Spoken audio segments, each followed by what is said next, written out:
The girl in the junkyard. The night was cold and quiet. Wind moved through the metal scraps in Jack's old junkyard, making them rattle like dry bones.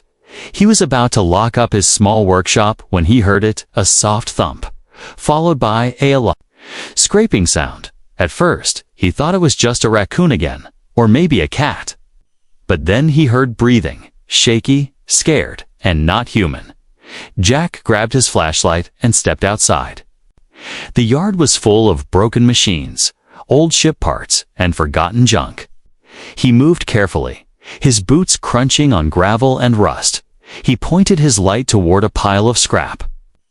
And there, he saw something move. It was small, crouched between two metal crates wrapped in a torn blanket. Two glowing eyes looked up at him, wide with fear. "Hey," Jack said softly, "are you hurt?" The creature didn't answer. It looked like a girl, but not a human girl. Her skin was pale blue, her hair messy and silver. Her arms were thin, almost too thin. And her clothes were torn like she had been running for days. Jack stepped closer. "Slow and calm. I'm not going to hurt you," he said. "You're safe here." The girl flinched when he reached out, but she didn't run. Instead, she leaned against the crate and closed her eyes. Jack saw the cuts on her arms, the dirt on her face. She looked like she hadn't eaten in days. He pulled off his jacket and gently wrapped it around her. "Come on," he whispered. "Let's get you warm." He carried her inside. Surprised at how light she was, she didn't fight, didn't speak.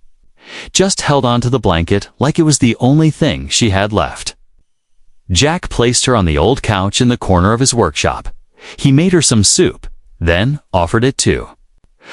At first, she just stared at the bowl like she didn't know what to do. Then she took it, hands shaking, and began to eat slowly, carefully, as if each bite might disappear. "What's your name?" Jack asked.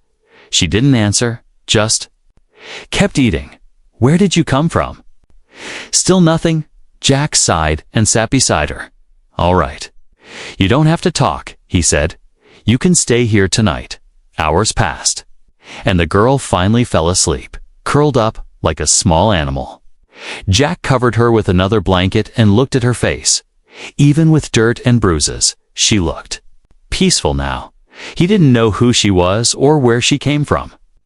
But something told him she didn't belong in a junkyard, cold and alone, outside. The wind picked up again. Jack stood by the window and looked up at the sky. Something blinked. Above, slow-moving lights, scanning the ground, not airplanes, not weather drones. No. These were different. His heart beat faster. Who were they looking for? Jack turned back to the sleeping girl. Could they be searching for her? He didn't know, but something about this didn't feel normal. He walked over and gently touched her shoulder. The girl opened her eyes, panicked for a moment, then calmed when she saw him. Jack whispered, "Do you know who's up there? Are they after you?" She looked at him, her lips trembling. Then, with a weak voice, she whispered a single word: "Run." The morning came slow and gray. Jack stood by the window, watching the sky. The strange lights were gone, but he couldn't shake the feeling. In his chest, something was wrong, deeply wrong. The alien girl was still asleep on the couch, her body wrapped in blankets like a wounded bird. Her breathing was soft but uneven. She flinched even in sleep, like her dreams were chasing her. Jack walked into the kitchen, made some coffee, then sat down to think. He needed answers. But the girl wouldn't speak. Still, her one word from last night echoed in his mind. Run. An hour later, she woke up. Her eyes darted around the room until they landed on Jack. She sat up slowly, clutching the blanket close to her chest. Jack smiled gently and handed her a piece of toast. "Morning," he said. "It's not much, but it's warm." She took the toast and ate it slowly, her eyes never leaving him. After a few bites, she whispered, "Thank you." Her voice was soft, unsure, but it was the first thing she had said besides that one word. Jack nodded, trying not to scare her. "What's your name?" He asked again. This time she looked down and mumbled. "Lyra." Jack repeated it quietly. Lyra. It fit her somehow. "Okay, Lyra. I'm Jack. You're safe here, all right?" She didn't answer, but she nodded once. Jack noticed something. Strange on her wrist, hidden under the sleeve, was a burned symbol. It looked like a barcode mixed with alien writing. He gently pointed at it. "What's that?" Lyra froze, her eyes filling with fear. "No touch," she whispered, pulling her arm away. Jack raised both hands. "Okay, no touching." "Sorry." She stood up and backed away from him, trembling. He saw it again, the fear in her eyes, deep and heavy, like she'd been hurt badly before. Wanting to give her space, Jack grabbed his keys. "I'm going to town for supplies," he said gently. "I'll be back soon." Lyra didn't speak, but she sat back on the couch and watched him leave. Jack drove to the nearest town, quiet place called Copperhill. It was the kind of place where everyone knew everyone and everyone noticed strangers at the gas station. Jack filled up his tank and grabbed canned food, bandages, and extra blankets. Then he saw something that made his stomach twist. A small hollow poster on the wall. It showed a fuzzy picture of Lyra, with alien writing and a message in English beneath it. Reward, highly dangerous. Experimental subject escaped from government facility. Do not approach, notify authorities immediately. Jack stared at it for a long second. Dangerous? Experimental subject. He couldn't believe it. She was just a scared child, not a weapon. He grabbed the supplies and hurried back to his truck. As he drove, he checked the skies again. No ships, no drones, but the silence felt heavier now. He reached his workshop just before sunset. Inside, Lyra was curled up on the floor near the heater, hugging Jack's jacket. She looked up as he entered, her eyes full of something near relief. "You came back," she whispered. "Of course." "I did," Jack said. "Why wouldn't I?" She didn't answer, just hugged the jacket tighter. Jack sat beside her and placed the supplies down. "Lyra," he said slowly, "there are posters of you in town." Her face went pale. "They say you're an experiment." She looked away, tears rising in her eyes. "They hurt me," she whispered. "They put things inside me. They said I was special." Jack's fists clenched. He had seen cruelty in his life, but hearing it from her voice, seeing the pain on her face, made it feel personal. "You're safe here," he said firmly. "I won't let them take you." Suddenly, a sound buzzed outside, soft, electric, and dangerous. Jack stood quickly and looked out the window. Two small black drones hovered silently just above the junkyard fence. Their red lights scanned the area. Moving slowly toward the house, Jack whispered, "Lyra, go to the basement." Now she didn't argue. She just ran. He followed her and opened a hidden trapdoor beneath a pile of boxes. It led to an old storm shelter, cold and dusty, but hidden. "Stay here," he said, handing her a flashlight. "Don't make a sound. I'll come for you when it's safe." Lyra grabbed his hand before he could leave. Her voice shook. "They always find me." Jack looked at her and said softly, "Not this time." He closed the trapdoor and walked back up. The drones were closer now, scanning every inch of the junkyard. Jack grabbed an old rifle from the wall and held it tight. If they came for her, he was ready. He didn't know what she truly was, but he knew one thing for sure: she needed someone on her side. And that someone was going to be him. The wind howled outside as the night grew darker. Inside the basement, Lyra sat alone, her knees pulled to her chest. She hugged the flashlight tightly, its soft beams shaking in her hands. She listened to the sounds above Jack's slow footsteps, the creaking floor and the buzz of passing drones. Every sound made her heart jump. She hated small spaces, hated the dark. It reminded her of the glass cellar place she had escaped. Her eyes filled with tears. She tried to stay calm, too. "Remember Jack's voice? You're safe here," he had said. But how could she believe it? Suddenly, a spark of light pulsed in her palm. Faint, like a tiny star, she stared at it, frightened. "Not again." She whispered, "Not this time." The light faded, and she was left in silence. Her hands trembled as pieces of memory slipped into her mind like smoke. A white room, cold metal walls, voices behind glass, needles, and bright lights. She remembered screaming, but no one came. She remembered floating her body locked in something heavy.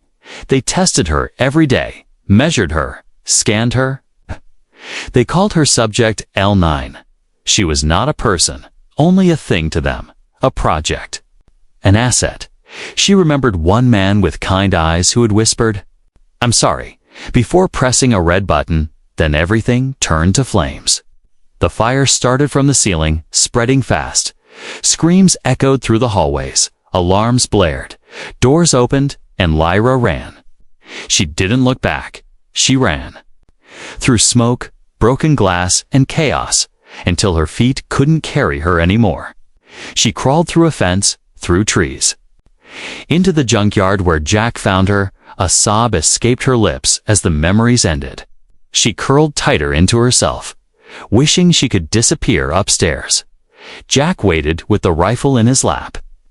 The drones were gone for now, but his heart was still racing. He hadn't told Lyra, but one of them had scanned the house, and it had paused right above the basement. He knew they would come back, and next time, they'd bring soldiers, not machines. Jack stood up and opened the trapdoor.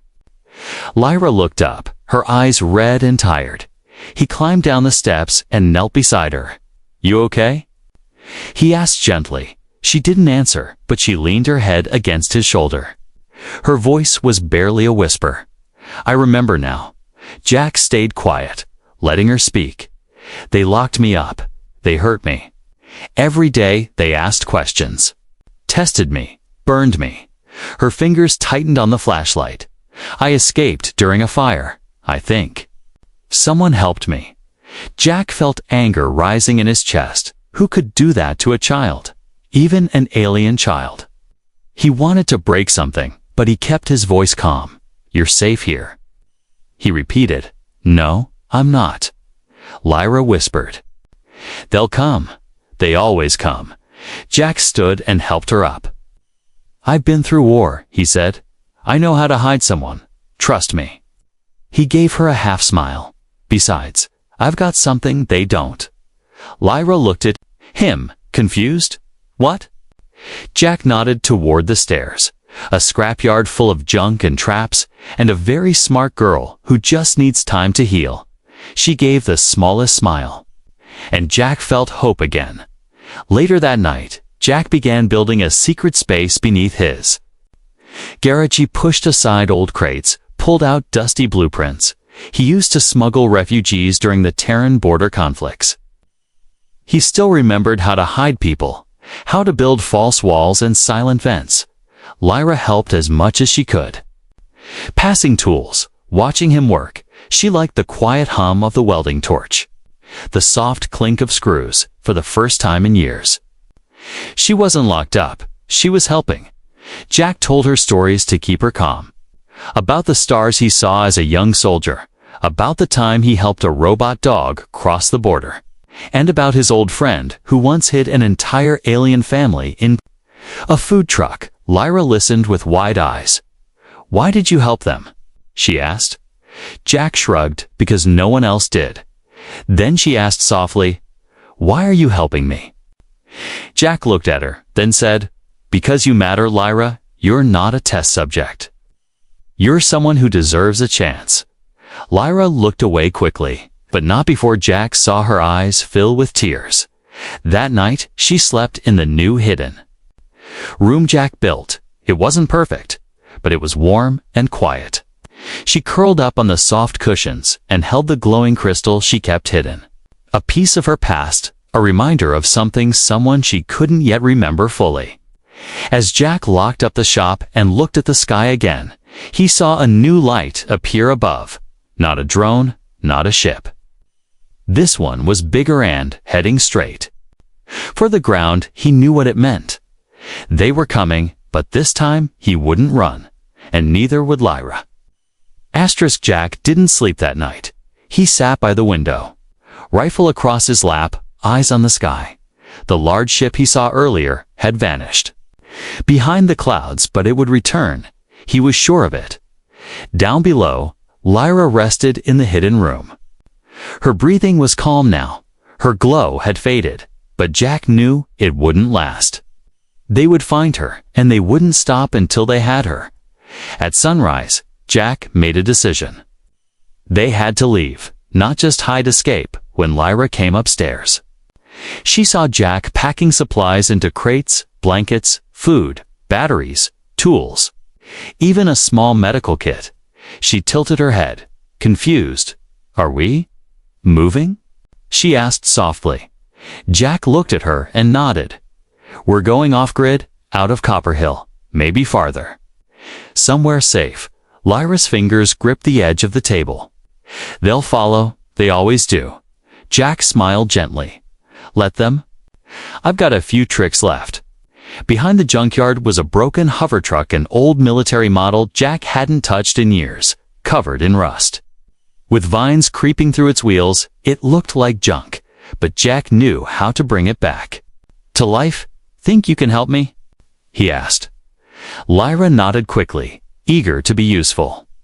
They worked side by side, scrubbing parts, recharging cells, changing out fuel rods. Jack showed her how to weld, how to repair circuits. She learned fast, most too fast. Sometimes her hands would glow faintly, and when they did, the machines responded. Sparks flew. Broken wires fused. Lights blinked to life. Jack didn't ask questions. He just watched, quietly amazed. By afternoon, the truck was ready. Jack covered it with canvas, just in case someone flew overhead. He turned to Lyra, wiping sweat from his forehead.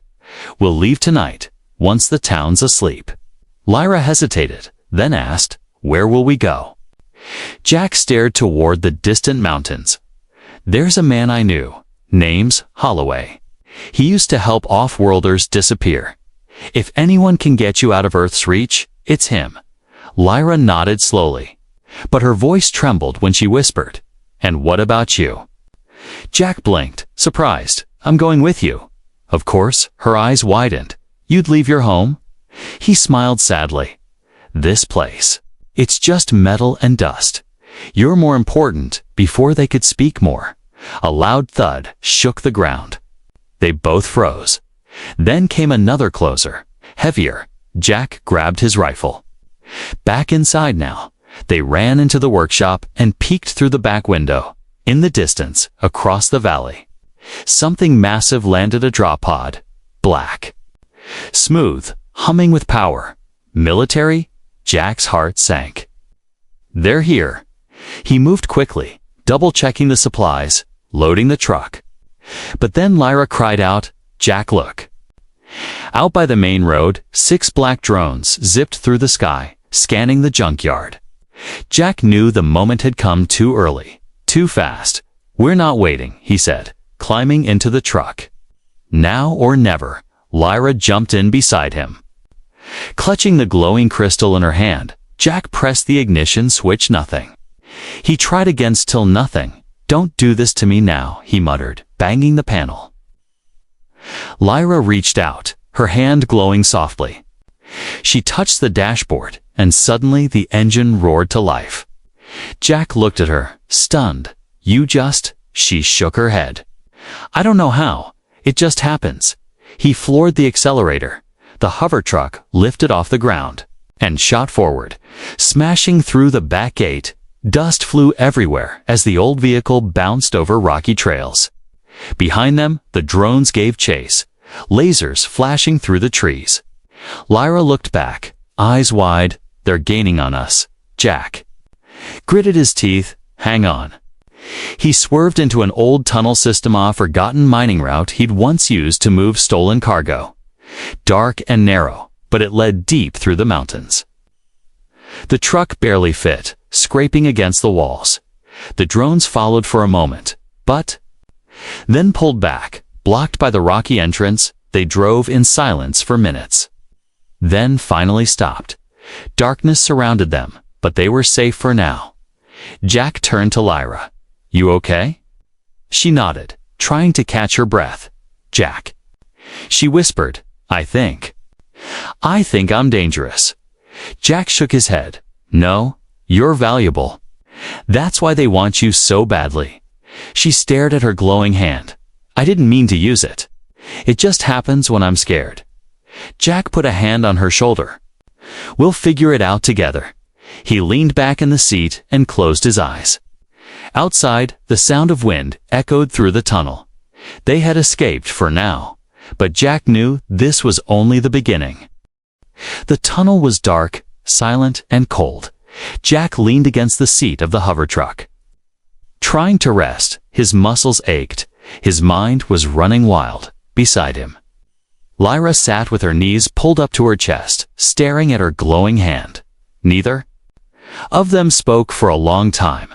Only the hum of the engine and the distant drip of water echoed through the tunnel walls. "Are we safe?" Lyra asked softly.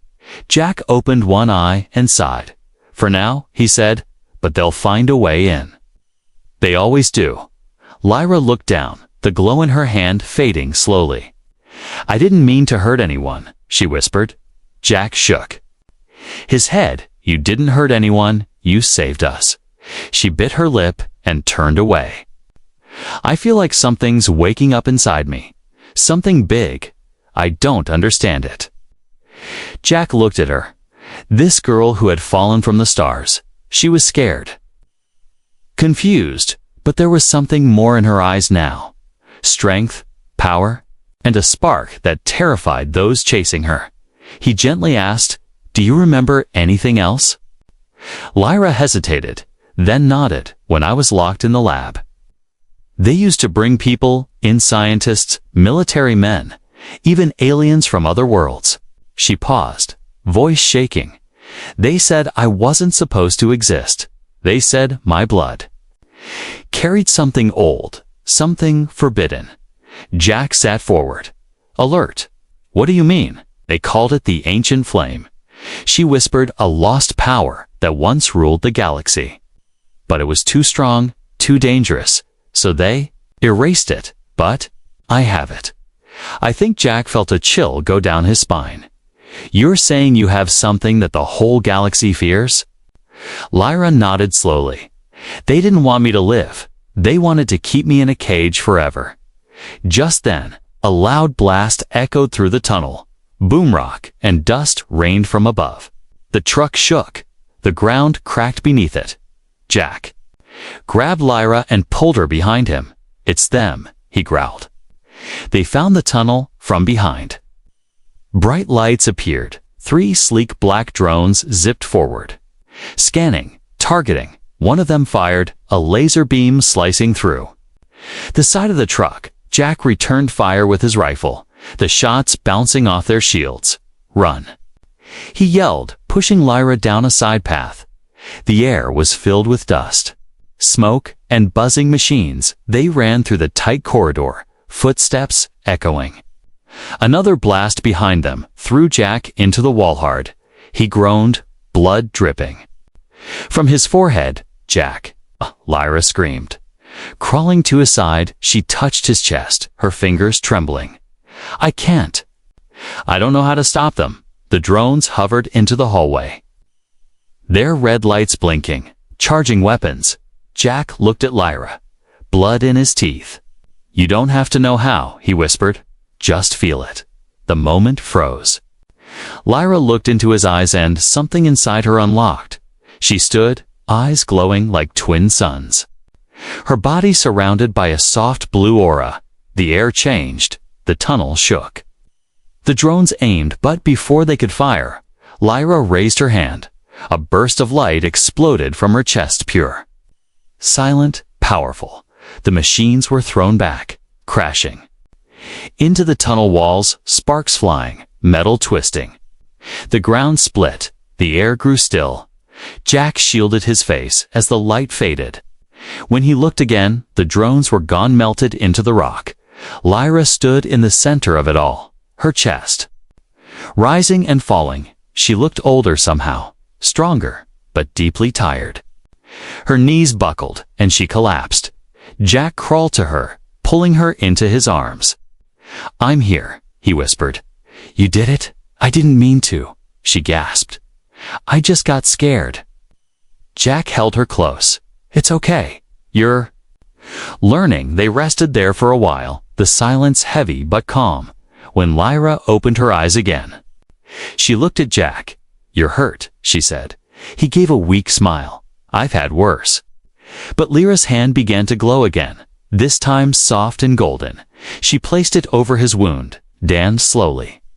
The bleeding stopped. The pain faded. Jack stared in disbelief. "You can heal too." "I think." "I can do more than I know," she whispered. "But every time I use it, it drains me." Jack helped her to her feet. "We can't stay here," he said. "Not after that." They climbed into the half-broken truck, still sparking and dented. Jack pressed the ignition again, and surprisingly it worked. The engine rumbled to life, as if sensing Lyra's energy still pulsing in the cabin. As they rolled through the other end of the tunnel, sunlight broke through. They had made it out of the mountains, but what lay ahead was unknown. Jack glanced at her. "We're not just running anymore," he said. "We're fighting back." Lyra didn't speak, but she reached over and held his hand, together. They disappeared into the rising light. The road ahead was cracked and overgrown. The old hover truck bounced and groaned as Jack drove deeper into the forgotten part of the wastelands. Tall metal towers stood like broken bones in the distance, ruins from Earth's last war. This place was dead to the world, hidden even from satellites. But Jack remembered it well. Lyra sat quietly beside him, pale and exhausted. Her body had stopped glowing, but something in her eyes had changed. She was no longer just a scared girl. Something powerful now rested inside her, silent but awake. "Where are we going?" she asked softly. Jack pointed toward the rust-colored cliffs up ahead. "There's a man who lives off the grid. Name's Holloway. Used to run ops for the interplanetary underground." Lyra frowned. "What's that?" Jack smiled. "People who help others disappear when the wrong kind of attention follows them." After hours of rough travel, they arrived at a wide steel door hidden in the side of a cliff. Jack climbed out and tapped a code into a broken keypad. The door clicked and opened with a low moan. Inside, old lights flickered to life, revealing a vast underground shelter filled with broken tech, dusty crates, and faded maps. A man stepped out from the shadows, tall, gray-bearded, with robotic arms and one glowing eye. "Jack Cross," he said, voice like gravel. "You should be dead." Jack grinned. "Nice to see you too." "Holloway." The man's gaze shifted to Lyra, and his smile faded. "You brought her here," he said quietly. "You know what she is." Lyra stepped back, uneasy. Jack placed a hand on her shoulder. "She's not a weapon. She's a person." Holloway studied her, then nodded slowly. "Come in, both of you. We have things to talk about." They entered a large chamber deep underground. Walls lined with screens, old weapons, and files from forgotten battles. Holloway poured water into metal cups and sat across from them. "I've heard rumors," he began. "Whispers about a project.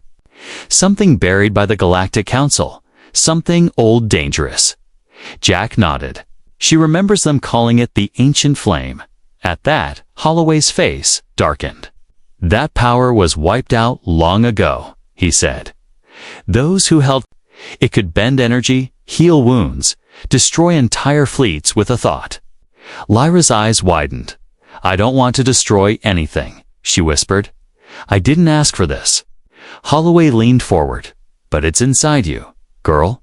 And that makes you valuable. And dangerous." He opened a file and placed it on the table. Inside was a faded image of Lyra as a baby, cradled in alien arms. Symbols of royalty decorated the clothing of the woman holding her. "That's your mother," Holloway said. "High Princess of the Mayari House, one of the ruling bloodlines before the Purge." Lyra stared at the photo. Hand shaking, she looks. "Like me," she whispered. "She smuggled you to Earth before the final attack." Holloway said, "To protect you, her people were hunted, wiped out, but you survived." Jack frowned. Why didn't anyone come looking for her? "They did," Holloway replied, "but the wrong ones got to her first. She was killed. And the child Lyra was taken by a secret lab beneath Earth's surface." Lyra closed the file slowly. Tears welled in her eyes. "All this time, I thought I was nothing."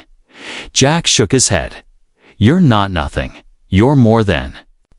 "You know," suddenly, alarms blared through the bunker. Red lights flashing.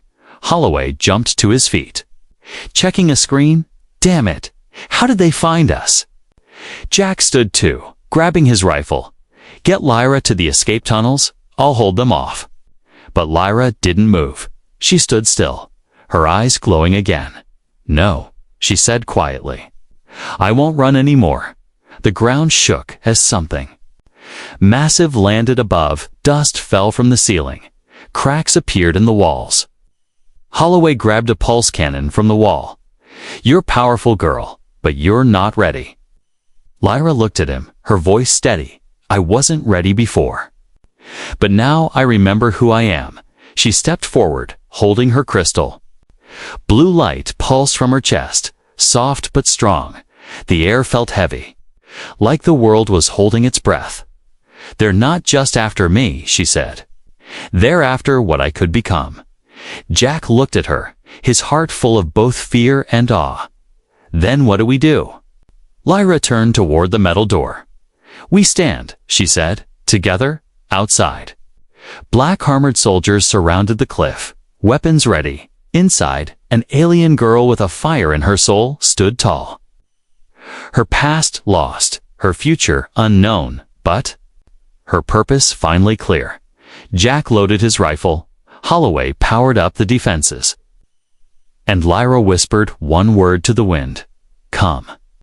Smoke rose from the ground outside the hidden bunker. Black ships circled the sky, casting wide shadows over the cliffs. Rows of armored soldiers moved in silence, their weapons locked, their helmets glowing red.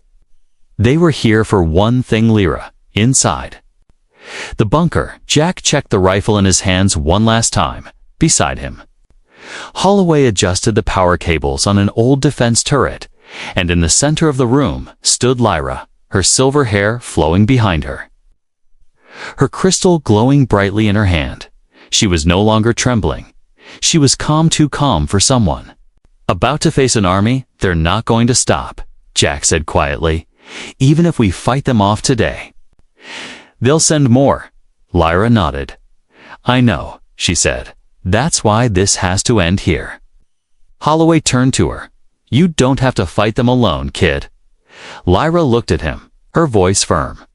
"I'm not alone." Then the ground trembled. A warning light blinked red on Holloway's screen. "They've breached the outer gates," he said. "We've got less than 2 minutes." Jack turned to Lyra. "Whatever happens, I'm with you." She met his gaze and gave him a small smile. "You were the first person to ever say that." Footsteps echoed through the tunnels as the soldiers came closer. Then the door burst open, smoke filling the air. Lasers lit the darkness. Bullets struck walls, metal screamed. Jack fired first. Holloway followed. They held the front line as long as they could, but it wasn't enough. There were too many. And then Lyra stepped forward. She raised the crystal in her hand and whispered something in a forgotten language. The air around her shimmered, like heat rising from stone. The light exploded from her chest, blinding. Beautiful, endless. Everything stopped. Soldiers froze. In place, rifles dropped. Drones fell from the sky like metal rain. The smoke cleared, revealing a silent battlefield. Lyra stood in the center, glowing like a star. Her eyes were pure light. Her voice echoed like thunder. "I am not your weapon." She said, "I am not your test subject. I am not your prisoner." She raised her hand and the ships above flickered, powered down, and fell slowly to the earth without crashing. Gently, as if the wind itself was carrying them down, the soldiers knelt, their helmets sparking, their minds overwhelmed, and from the distant sky, another ship appeared, not black, but silver, marked with the royal crest of the Mayari house, a peaceful ship, one that had not been seen on Earth in over a decade. It hovered silently, then landed just outside the bunker ruins. An alien woman stepped out tall, dressed in flowing robes, her skin glowing with age and wisdom. Jack and Holloway watched in silence. Lyra walked toward the woman, her glow dimming slightly, her breath slowing. The woman knelt and spoke in Lyra's language. "You have awakened the flame, child. The council knows who you are now." Lyra looked back at Jack. "I don't. Want to go?" She whispered, "You're my home." Jack stepped forward, his heart heavy. "You don't have to go if you don't want to," he said. The alien woman stood. "She is of royal blood. She carries the flame. Her place is with her people, but she may choose." The choice rested in Lyra's hands. She looked at the sky, then at the burnt battlefield, then at Jack. All her memories swirled together. Pain, fire, escape. And his face in the storm. She turned to the woman. "I will go," she said, "but he comes with me." The woman blinked, surprised, then slowly nodded. "He is not of your kind," Lyra replied. "He is the only kind who showed me kindness, eh?" Moment passed, and then the ship's doors opened again. Lyra reached for Jack's hand. "Come with me," she said. "Please." Jack looked at Holloway, who simply nodded. "Go," the old man said. "Your fight is over here." Together, Jack and Lyra walked up the ramp. The ship rose slowly, the wind rushing around them below. Earth faded into clouds, the war behind them, the future ahead, in space. Stars welcomed them home. Lyra sat beside Jack, her head resting against his shoulder. "You changed everything," she said softly. "You saved me." Jack smiled. "No," he whispered. "You saved yourself. I just held the light long enough for you to find it as the ship moved toward a distant planet. A new beginning was written in the stars, not just for Lyra, not just for Jack, but for every world that had once feared the ancient flame, because now it had returned, and this time it was burning for hope.